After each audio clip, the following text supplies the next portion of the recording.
Welcome to Real Estate Coaching Radio, starring award-winning real estate coaches and #1 international best-selling authors, Tim and Julie Harris. This is the #1 daily radio show for realtors looking for a no BS, authentic, real-time coaching experience. What's really working in today's market, how to generate more leads, make more money, and have more time for what you love in your life. And now your hosts, Tim and Julie Harris.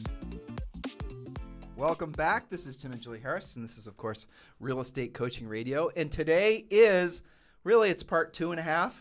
We actually should have covered all these notes yesterday. And this is Real Estate Agent's 5-year plan. Those of you who do follow along with us and use our notes on the website, timandjulieharris.com, or we also publish the notes on iTunes and Stitcher and all the rest of it.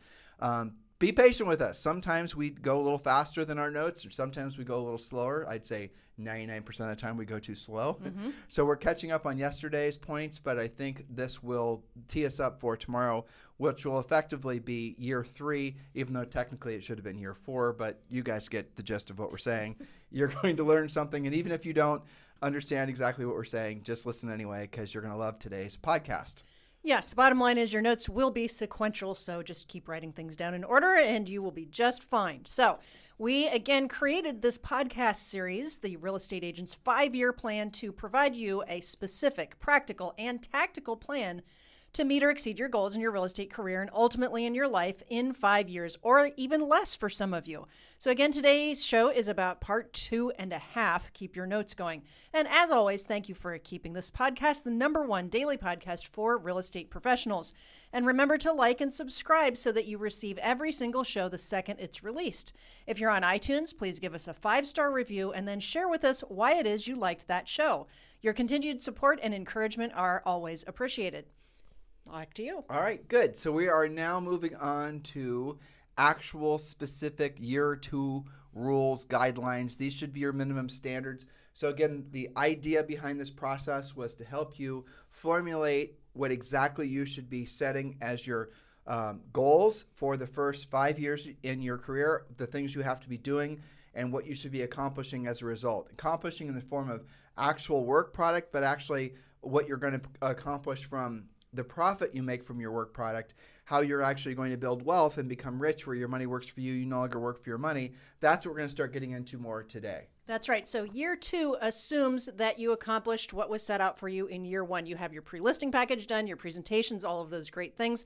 So year 2 makes that presumption. Point number 1, your second year is building on what you learned in year 1. This means that you don't stop doing what you did to get to those 12 transactions. Remember, the goal of year 1 was 12 transactions, 1 per month. You do more of what worked now that you have more skill and experience. You've got to avoid what we lovingly call these sophomore slides, which sometimes after you've done those deals, you figured some stuff out. For some reason, some of you guys just stop doing what worked, or you decide you're going to search out the easy button. Something happens to you to cause second year slides, and we want to help you avoid that. Let's make that into a real obvious point. For example, and we always lean into getting yourself in physical shape, because as you guys can see, if you ever go to our Instagram page, we found some pictures from when we had been in real estate after 3 or 4 years, and we were both, I would say, on the more rotund size. Yes. Yes. Too many pizzas. You could see that we haven't always been in our svelte present forms.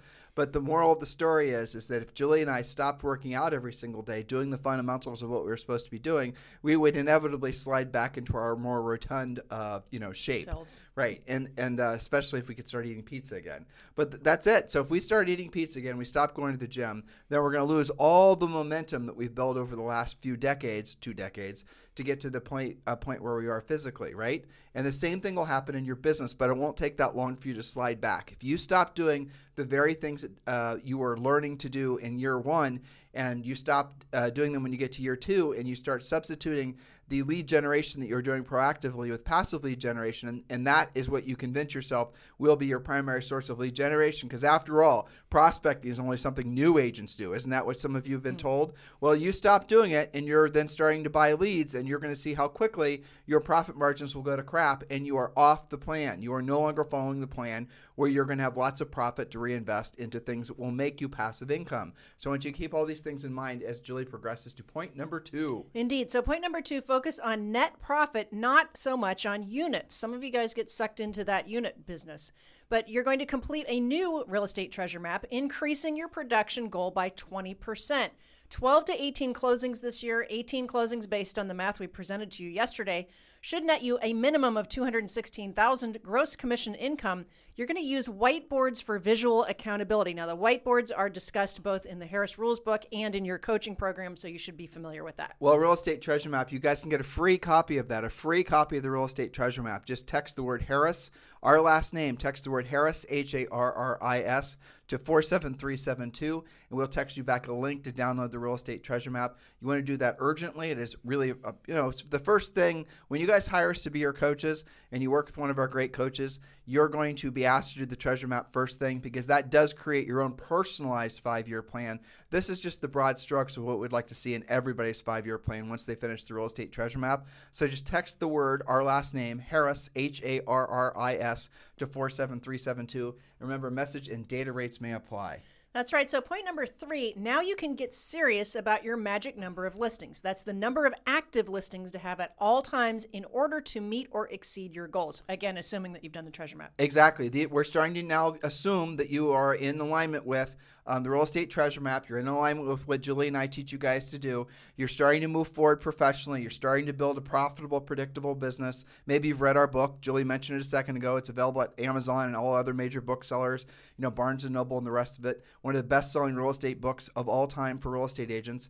So now that you're following the treasure map, you're following the disciplines of being a proactive lead generator, you will build up to a specific number of listings, and that your responsibility will be to have those number of listings at all times. That's right. So in year 2, you now have enough skill to start building that listing inventory.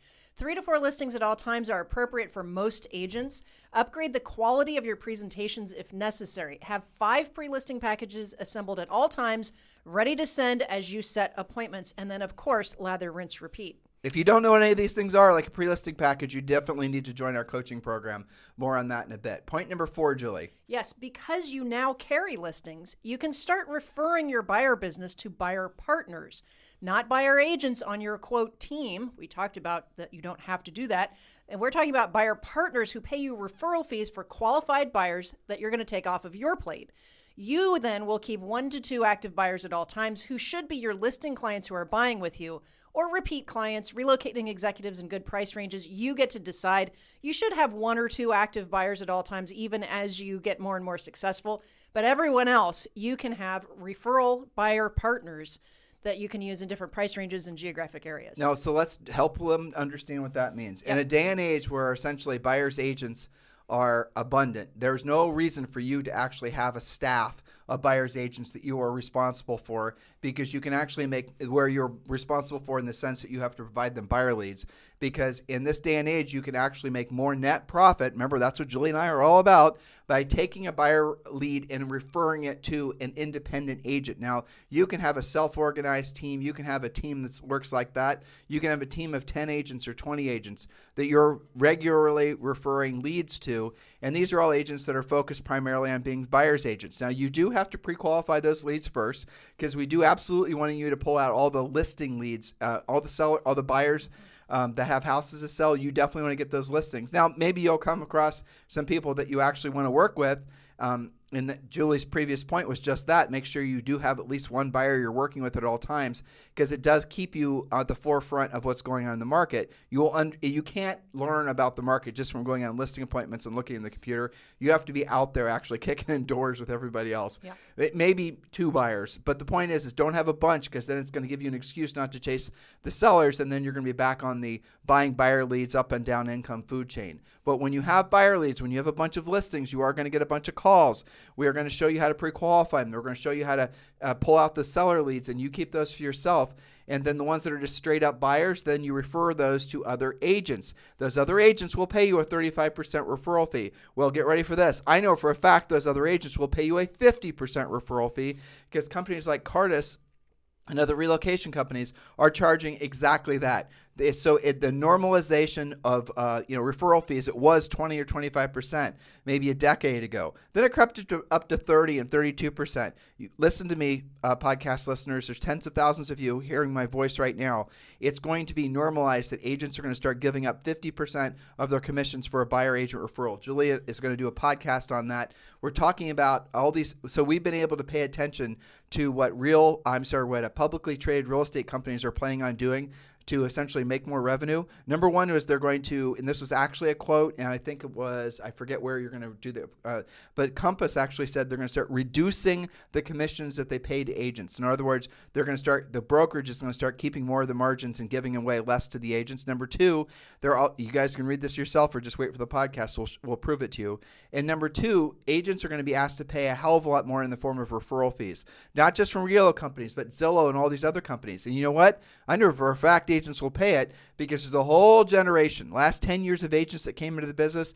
Most of them never learned how to proactively lead generate. Most of them were only selling in a hot seller's market. And most of them won't have a choice because they don't have the skill set to create their own business. So they will have to pay the increased referral fees. What they don't realize is between the referral fees and if they're at the wrong brokerage or a brokerage that charges a big chunk of their money, they're going to end up with basically no margins, and they would have been better off if they were Walmart greeters. That's right, but that's not really your problem because you're going to be the one with the incoming referral fee because of your buyers. Remember, because you listened to what we asked you to do in year one, so you're no longer you are not ever going to sign yourself up for that sort of corporate tech company abuse because you're a proactive lead generator. And if you guys want to learn more about our coaching program, it's very simple. Text the word Premier to 47372. Text the word Premier to 47372. This may be the nation's leading coaching program at this point. You know, we have hundreds of you guys join on a regular basis. And you can join our Premier coaching program for around $100 a month, just depending on which pathway you choose. So text the word Premier to 47372. And when you do, you are entitled to a daily semi-private coaching call. Every workday, you can attend the Facebook Live session with one of our coaches and interact with our other coaching clients and ask questions, have them answered. Private Facebook groups, all the scripts, all the objection handlers, all the pre-listing packs, every single aspect. You want to work in luxury, we got you covered. You want to work in distress, there are some distress markets, we got you covered. Everything you need to know about your real estate business is there at the ready. Just text the word Premier to 47372. Remember, message and data rates may apply. Yes, so point number 5, again, we're talking about year number 2 here. Resist the urge to buy your way into more production. More staff, i.e. team, do not equal more profitability, for example. You should, however, have a transaction coordinator and buyer partners, like we mentioned in the previous point, but no more. Your product is profit. I talked to an agent today that's going to be, she's going from 14 million in production to 20 this year. She has one assistant who doubles as a personal assistant and a transaction coordinator. That's it. And she doesn't feel she needs more. So if you ask me, listeners, if you're doing, let's say, a consistent 25 to 30 units per year, and that's going to be a lot of once things are in contract, we're even preparing the listing from the market and even getting the listing on the market. So you're going to want to have an assistant because all that little, minutia is going to drive you nuts. So as far as once something's in contract, you can hire a transaction coordinator that'll close that deal for you for $250. Now, why do you want to do that opposed to hiring somebody full time? Because that's a transactional fee that you can actually pass back to the seller. You can actually have the seller pay a referral fee to cover the cost of closing that transaction so it doesn't come off your profit margins. You can even hire somebody to work with you transactionally when you're taking a new listing and getting it ramped up, getting all the stuff done, the process stuff done. All this stuff is checklist stuff, and it's all included in our coaching program. But the moral of the story is when you hire somebody full time, you have to pay them no matter what time of year it is, no matter what your commission cycle is, no matter how much work they are or not doing. So if you basically have people you use as effectively just in time when you need them, you're not then going to have a bunch of unnecessary expenses if, for example, it's in the middle of the winter and there's a snowstorm and nobody's buying anything. You guys get the point? That's right. So, for example, a transaction coordinator gets paid when the transaction closes versus hiring a personal assistant who you have to pay week in and week out, whether you have closings or not. So that's a good lesson for a second-year producer, right? Okay, now point number 6, and this is assuming that you followed all the points in the first year, is you want to be sponsoring agents. And this is assuming you're an EXP agent, right? If you're not, then you can cover your ears. But if you're at EXP, your goal is to sponsor at least 5 more agents in your second year in the business. And by the way, EXP does have a transaction coordination service. Those of you who are in EXP don't know that yet. I've heard nothing but good things about it. Me too. For $250 a transaction. So in your second year, you should be sponsoring at least an additional 5 agents personally, and you should then be realizing that that will produce over, you'll see, in the next few years, some significant passive income, which is the name of the game when you're a business owner. If you want to learn more about EXP, if you're looking for a sponsor, Julie and I are formally applying for the job. Text me directly. 512-758-0206. 512-758-0206. Julie, point number 7. Yes. So, well, point number 6, if you skip that, you literally are delaying your income trajectory. So don't skip steps, guys. All right. Point number 7, master 2 more income spokes. We talked about the spokes on the wheel analogy yesterday and the day before. Now that you have regular listings, you will monetize your open houses as a productive spoke, for example. Add new construction, probate, etc. Continue to expand and systematize your center of influence. So you can see how your spokes on the wheel, your income generating spokes are starting to expand, right? So the first year you only had 2 strong spokes. Now that you've got listings generating, you have the open house spoke that you can add as we teach you in Premier Coaching, and other really great spokes that, I hear it from our coaching clients all the time, especially new construction. Probate can be very systematized. You have lots of different options. And of course, all the while, you are expanding and systematizing your communication with your center of influence. That's what you guys call your database. So when you guys come to us and you're asking, you join the coaching program, and you're saying, which spokes should you put on your wheel first? We always say center of influence and past clients. Now, some of you are not going to be in an environment where you're going to already you maybe moved to a different town, you don't know people, maybe you're in the military, all those types of things. So some of you are going to have a harder time doing centers of influence and past clients than others, and we understand that. But center of influence past clients is something that's always going on when you meet people at the gym, when you meet people at Starbucks. That's how you build that list. So it's not something you do and it's ever done. You're always doing it. So what we'd ask you to do is we're going to ask you to put in the big rocks first, and that's going to be something that's going to get you the quickest results the fastest. Or I'm sorry, the best results the fastest, yes, right? That's right. So we're going to ask you to go after the sellers that we know, that you know, have their hands in the air, ready to list their houses. New expireds, old expireds. New for sale by owners, old for sale by owners. Notice of defaults, probate listings, absentee owners. All these different things that we're going to tell you about how to go after. We're going to coach you on what to say and how to say it. Those are your primary sources of business. You have to, so in your first year, we're going to say you have to choose center of influence and past clients. That's your first spoke. Again, it's always going to be being worked on. The second spoke, we're going to ask you to choose either FSBO or expired. Or if, depending on your market conditions, we might throw in there probate, right? Now, probate listings are things that are, in some states, the probate listings are an absolute honey hole. And again, we'll coach you on how to do that. Choose one your first year, and Julie's saying your second year, you should have another spoke that you've chosen. So you're always building your center of influence, past client spoke. Your second, and let's say your first year you chose expireds, good for you. That's the one I would have chosen. Mm-hmm. And the second year, let's say you're adding probate. You guys get it? Do not bounce from one spoke to another until the skill and the craft of working that lead source has been proven out. Otherwise, you're just going to be half-assing a whole bunch of different things, and you're never going to have a very strong lead generation wheel. Yes, and meanwhile, because you've become a powerful listing agent, or at least you're well on your way to doing that, I am a big fan of systematizing your open houses to be super productive. Most of our coaching clients, when they choose wisely and they follow our open house coaching, do produce a minimum of one additional listing from that open house and, an endless supply of buyers, especially in today's market where your open houses are pretty well slammed. Yeah, well, because they're not, the sellers, or rather the prospective buyers aren't driving past, yards full of open house, exactly. Or yards full of for sale signs everywhere they go. So when there's a house that's actually open, it's going to be something that's going to garner a lot of attention. And that is a very low skill, if we're being honest. It is. Very high return investment only, but there's a lot of parameters with making that work. Correct. I mean, you can't just start doing open houses in buildings where, if you're in New York, good luck with doing an open house. Right. If you're in a lot of these gated communities, not easy to do. Anything like that is going to be, essentially you're stymieing your success. But remember, the reason that you're doing open houses ultimately is to sell the house, if it's your listing or not. But the real reason you're doing it is to meet prospective sellers. And our whole open house system, that you get part of the Premier Coaching Program, It's a checklist of every single thing you should be doing to make it so your open houses do become massive, free lead generation activities. Point number 8, That's Julie. right. Okay, point number 8, commit 20% to your savings account minimum. Some of you may have been able to start doing that in year 1, and that's fantastic. If that was you, maybe up to 25 or 30%. But we want you to increase your savings minimum. And of course, continue to be good on your dedicated tax account. So year 1, we were asking you to save 10%. Year 2, we're asking you to save 20%. And it's off the top. You pay yourself first. That's rule number 1 when you're trying to essentially build wealth. You do not pay yourself with whatever's left, because there'll never be anything left, because there's always somebody that wants your money, right?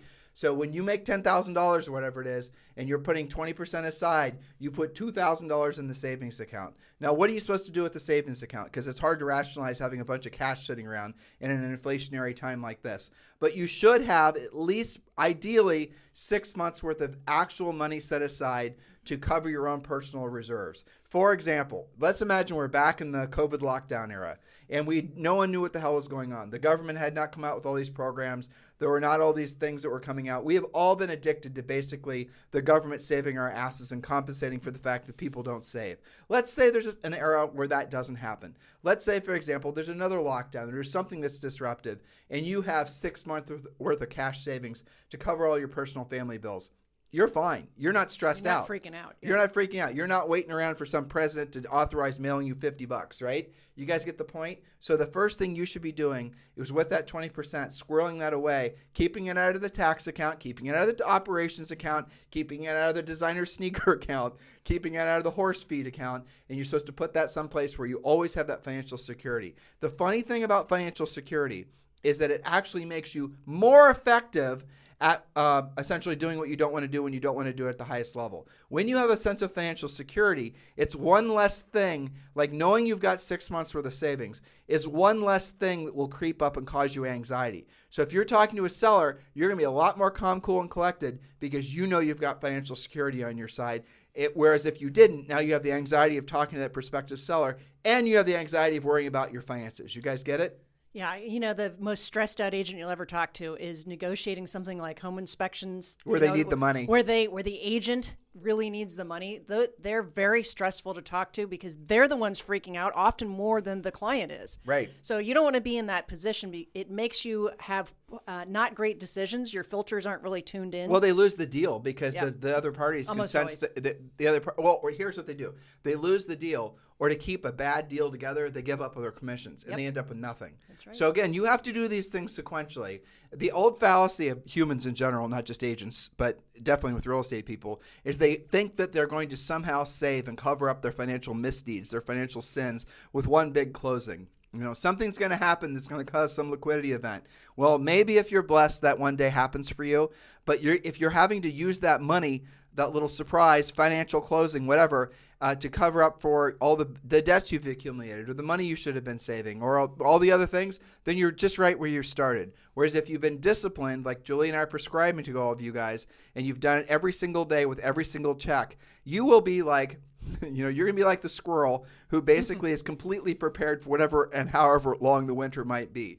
Unlike most other humans. This is basic funny stuff, really, if you think about it's common sense what we're telling to you. Well, if it's common sense and you're not stupid, why aren't you doing it? Why aren't you doing it consistently? Just because nobody else does? Well, who cares? Do what nobody else does, and eventually you'll have a life that no one else does as well. It's a lot better for you. I was going to ask you, can you think about all of our hundreds of thousand coaching calls and all of our different clients throughout the years? Can you name anyone who saved just from a liquidity event versus doing it this way systematically? Truthfully, 2 people. Mm-hmm. I'll tell you who they are. Yep. I don't remember the lady's name. I know who you're talking about. I a think broker that inherited some money, I think. Yes, California. Yeah, she inherited. Her mom was a broker, and her mom was a real estate broker, and her mom had some absolutely kick-ass beachfront property. Mm-hmm. Her mom passes away and leaves her those properties. Yes. So there was a liquidity event. Another coaching client, first name was Steve, if you're listening in Tennessee. I won't say your last name. Yep. And he had a bunch of money come in off a commercial deal. Okay. And that commercial deal, basically, it did make him complacent for a good year. Mm-hmm. So the advantage that would have been the proceeds from that commercial deal, because he had to live off the money, did not stay for long. Right. Thus, and I was trying to lead you to a point on this, is that I mean, those are two examples out of many thousands of agents that we've known over the years. Easily a million agents exactly. we've known. Yeah. Okay, and I would put us in the category, we never saved significantly until we were disciplined about it either. Not really. Yeah. But fortunately, you've been disciplined about it for like a long 25 time. years. That's so true, it's worked which out. helps. But even your examples, those were isolated events that are not sustainable and not a plan, like your Tennessee agent. You know, that would have been better if he didn't use it, right? So it's not sustainable even if you do have a big event like that. So this is the plan. And, you know, you guys will thank us in future years when you say, look back and say, thank you, past fill in your blank name. Well, it's boring. It's unromantic. It's essentially the exact antithesis of what most people and how most people live. You get a closing, you go out and spend it. You want to show off your success. People, it's a funny thing too, is there's this, always this push and this pull against live for today versus saving for tomorrow. And it's fascinating how few people actually understand that you live better today when you are saving for tomorrow, because you have less anxiety, not just about today, but about tomorrow.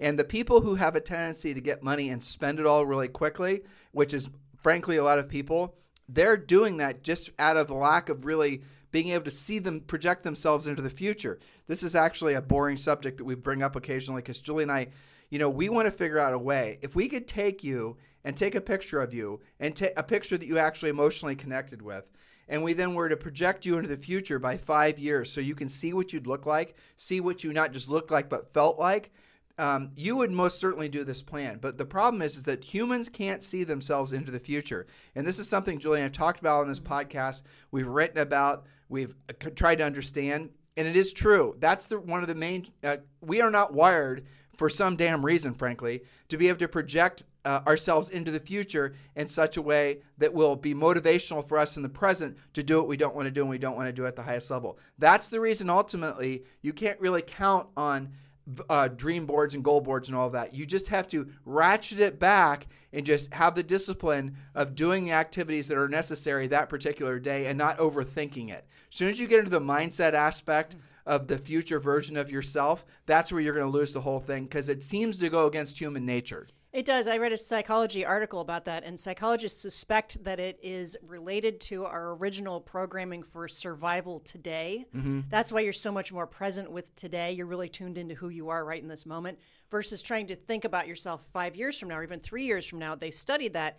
And what goes on in your brain is the same as if you were to think about a stranger. That's how disconnected you are. So in other words, you have to trust yourself and your own discipline and put systems in place so that you can build your future. Well, so I did not trust me, and I did not trust you, or I frankly did not trust anybody else that we were counting on to give us advice with regards to finances back in our our mid-20s. Mm-hmm. And so when you and I would buy rental properties, we would put the rental properties into what we call money jail. We'd put the properties into, LLCs, and we put the LLCs into a trust. In other words, we would buy assets that were creating core level financial spokes for us to give us security and give us long-term security, and for our families and future generations at this point, frankly, that we couldn't easily borrow against or sell. Mm-hmm. And because we did not trust ourselves, there's no reason to believe that unless we basically operated that we were not trustworthy when it came to money and with regards to our own future selves, right?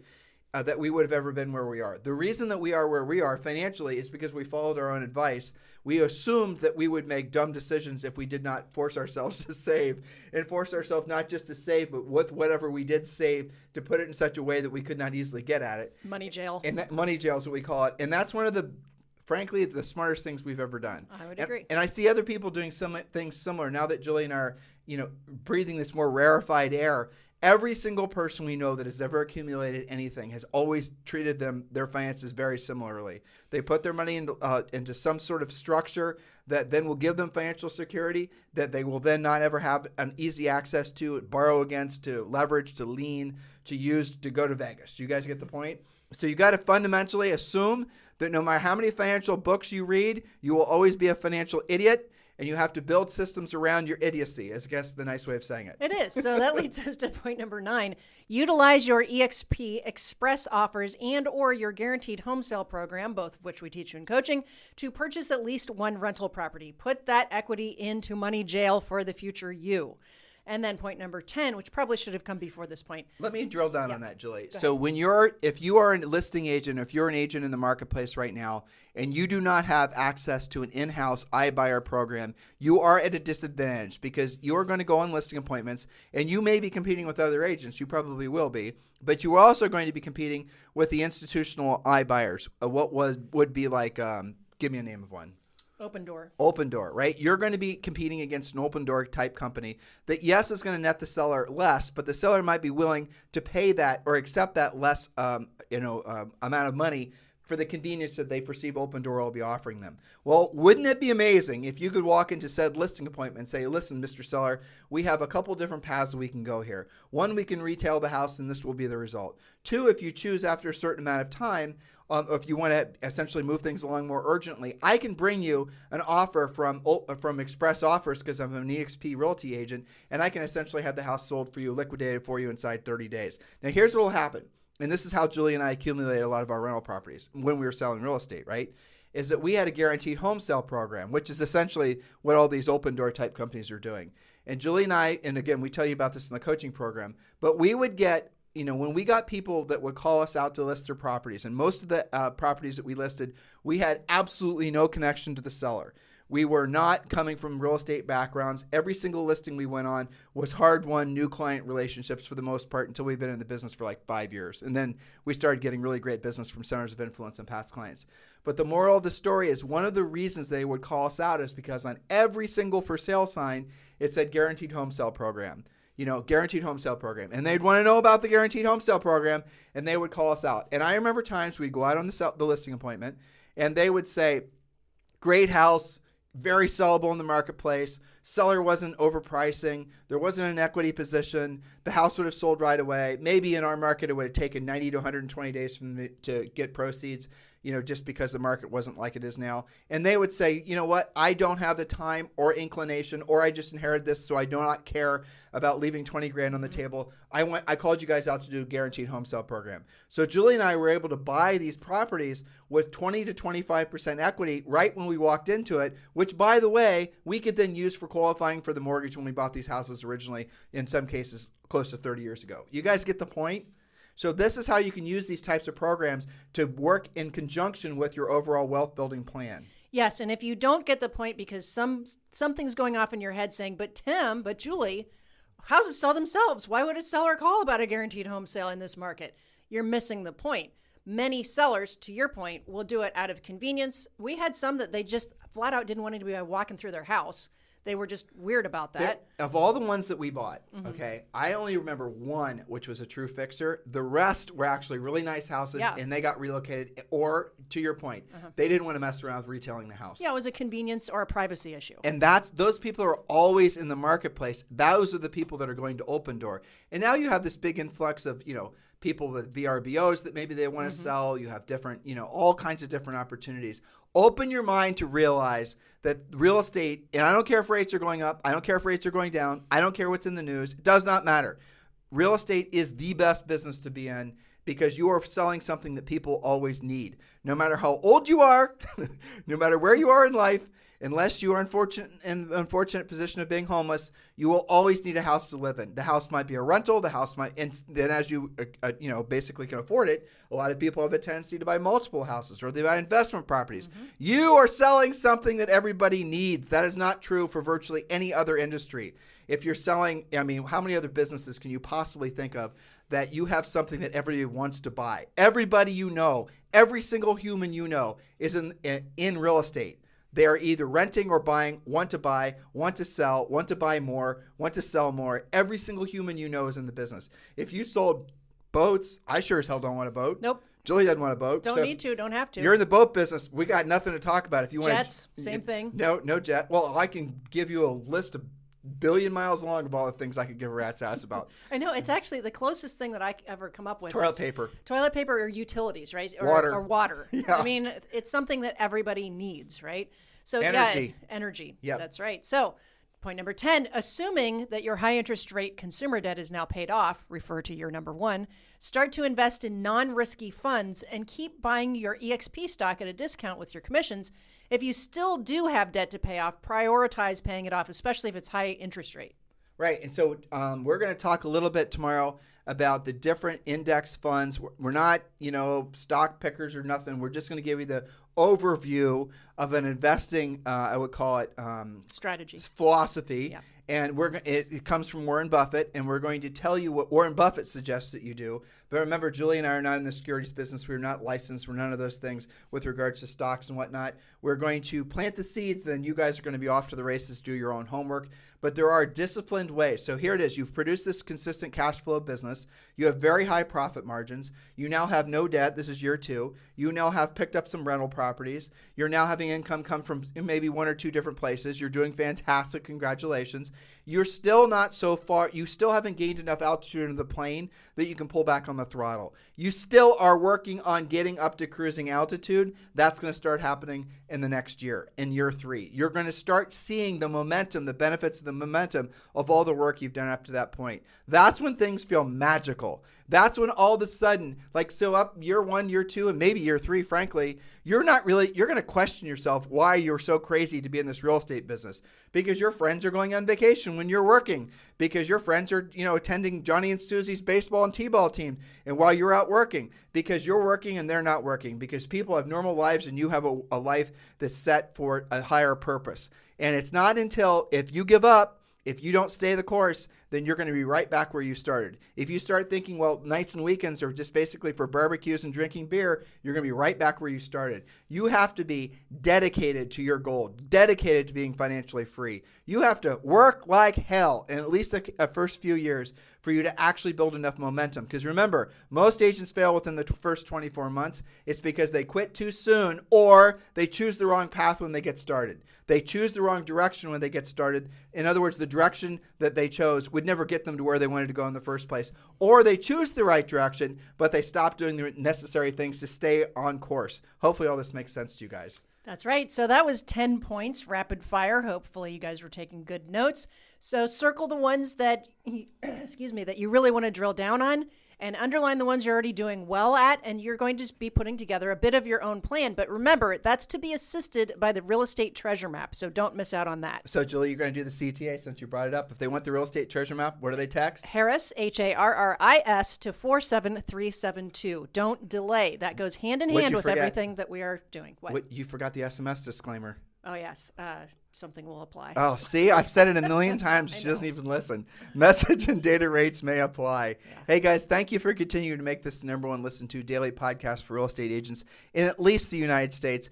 It is truly our pleasure and our honor to have so many of you, millions of you, that have made us part of your lives. It is incredibly, if I were sitting in front of you, you guys would see I'm starting to tear up a little bit. That's how emotionally attached I am to the benefits and to all the, what we see happening in your lives because you guys listen to this podcast is extraordinary. And we feel so blessed to be able to have the words and the experience to say things that are having such an impact on all of your lives, because that is our highest and truest purpose on this planet. Yours is, in professionally speaking, to help people buy and sell real estate, to solve other people's problems. Ours, professionally speaking, is to help make your lives better, to help you stay on the straight and narrow, to help you get to where you want to be financially. And from that, everything else will flow. So thank you for continuing to allow us, Julie and I, to stay on mission and be in alignment with our highest and truest purpose on this planet. And please remember, give us a 5-star review on iTunes. If you're listening to us on YouTube, subscribe. Help us to get the word out. And here, I'm going to give you guys an extra homework assignment today because you can all easily handle it. Share today's podcast with at least 5 other agents. Share them the link. Tell them about it. Help us get the word out so we can, frankly, help save a lot of agents from a lot of unnecessary misery going down the wrong direction or never choosing the right direction in the first place. You guys have a fantastic day. We'll talk with you on the show tomorrow.